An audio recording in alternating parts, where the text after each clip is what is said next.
What we've learned is that media policy creates reality by imagining certain sorts of media consumers.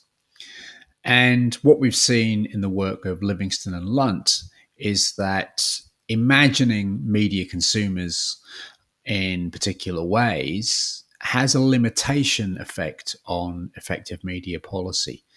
That is, a user driven complaint system that tries to regulate media content through consumers activating complaints concerning material that they find to be objectionable is imagines a certain sort of person who may not really exist, the very active media consumer who has the time and motivation to complain and indeed language to complain about the content that he or she sees, but also that the consumer driven approach to media policy creates a very cumbersome system that really doesn't weigh power equally between media industries and media consumers.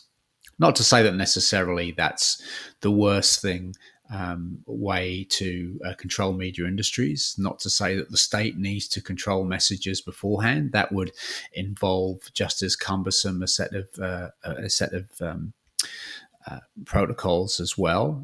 But it's just that we can see a connection between the way that advertising policy in some parts of the world imagines audiences as critical consumers, as active consumers, and the challenges that we face in regulating particular kinds of commercial messages, which many people feel in this sense make significant contributions to global health problems.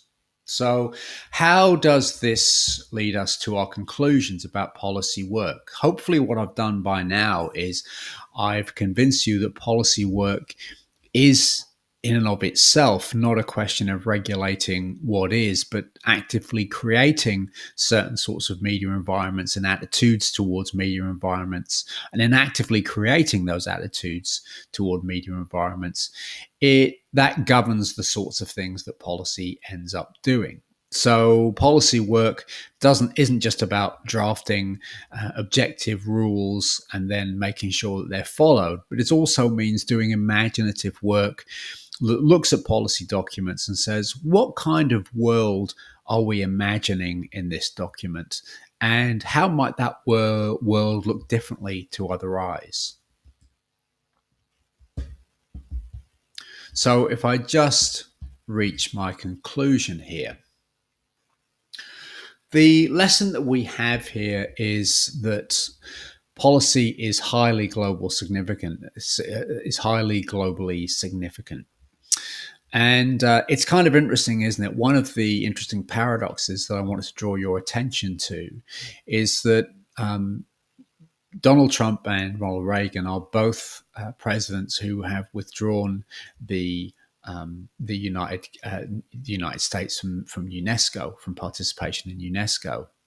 But that's their only point of similarity in some respects when it comes to media policy, because what you see in Donald Trump's intervention into trying to ban TikTok is precisely the sort of national interventionism that apparently encouraged Ronald Reagan to withdraw from UNESCO in 1983.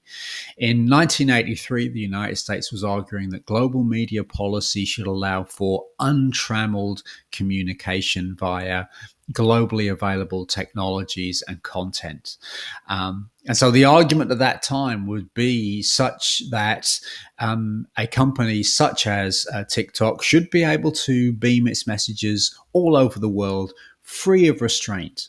And so what we see in Donald Trump's essential reversal of that point of view is the way that media policy is a political battleground.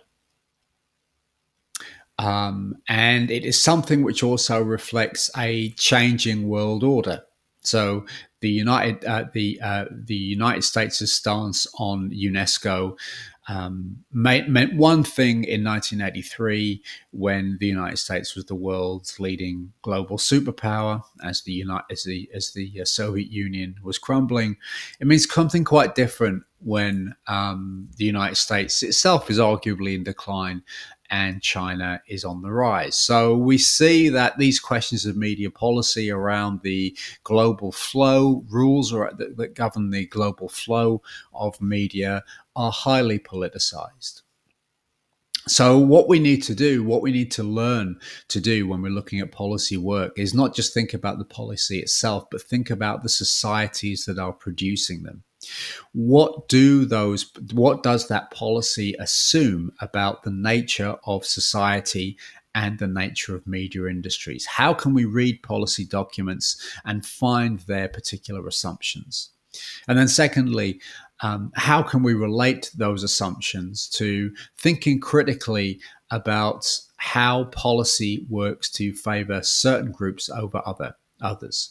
So, the capacity to think about policy in terms of the world it imagines is intimately related to the capacity to make informed decisions, make informed commentary on how effective media policy is likely to be. So, again, what we've done is we've talked about the politics of media policy. We've talked about the fact that you really doesn't make any sense to talk about media policy without talking about politics because it's a political thing. And we've talked about the way that alcohol advertising is a valuable representation of the problems inherent in the tendency to move towards deregulatory regimes where we tend to think that the best form of media regulation is media regulation that allows the consumer to govern themselves. A nice idea, but in practice, one that's very difficult to bring into being.